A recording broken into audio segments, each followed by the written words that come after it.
Hey coach, so glad you found us. Couple things. First of all, subscribe.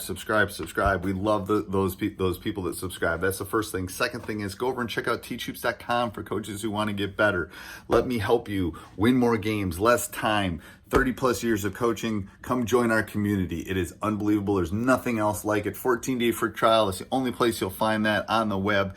Let us help you become better basketball coaches. All right, let's head off to the video. And then I can put it on. Yeah, it's not something. Get into a perfect position, perfect push-up position. And this is called what? Weighted push-ups. Weighted push-ups. Yeah. So again, instead of going into a bench press, I want push-ups to be a better way of stabilizing through the whole system. Right. Okay, so instead of laying in your back. So explain to Nate what I was talking about, why push-up or bench press is kind of archaic a little bit. Because as an athlete, you're never in that position. Yeah. And learning how to engage and fire these pressing muscles without supporting stabilization is really pointless. It actually could potentially put me into a higher risk of injury because I'm stronger here than I am here. Yeah. So my body's going to feel like it can do more than it can. And so what you see oftentimes, using offensive linemen for example, I mean when you're blocking as an offensive lineman, you're here and you're tight, you're strong here. But if all you ever learn to do is push here and never learn to engage, so what you see is these offensive linemen getting into this position because they don't know how to connect this with this, so they get into bad positions. Yeah. That's why a lot of offensive linemen have low back pain, have low back injuries, spondies, all kinds of bad things going on because they don't know how to stabilize with the action. So a push-up is a great way just to learn how to coordinate and stabilize your body. Now again, perfect push-up position. Drew's hands are slightly wider than shoulder width. His middle fingers are pointed to 12 o'clock. Up on your toes. Tight midsection, okay, here flat, not too low, straighten the knees out, there you go. I'm going to put this between your shoulder blades, balance it on there.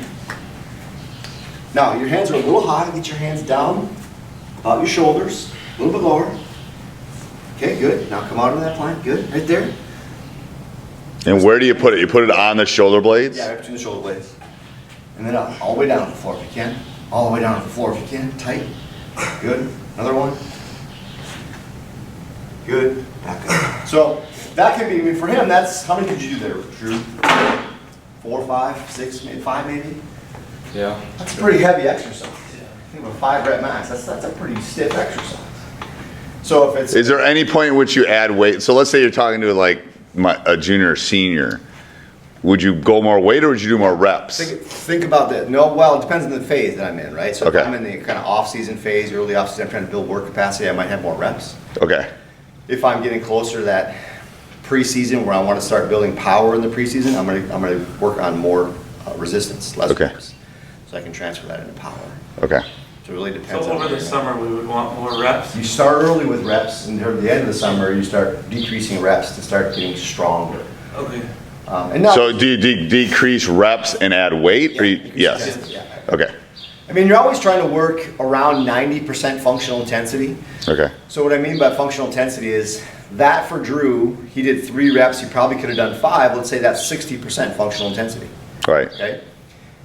So I'd want to have him do at least 4 of those to get an effect from that. So that's about 80%, it's close to 90.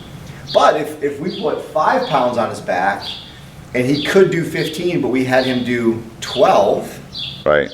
Now we're at 80% functional intensity again. Okay. So that's kind of where you want to be. Above that 80%. I want you working, but I don't necessarily want you maxing out every day. Okay. Does that make sense? Hey coach, I hope you're enjoying the video. If you are, hit like down below. That helps us be found everywhere. Also subscribe and then hit the little bell up above, and that will help you get notified every day when we put a new basketball coaching video up every day of the year. It'll help you a ton. And then go over and check out teachhoops.com for coaches who want to get better.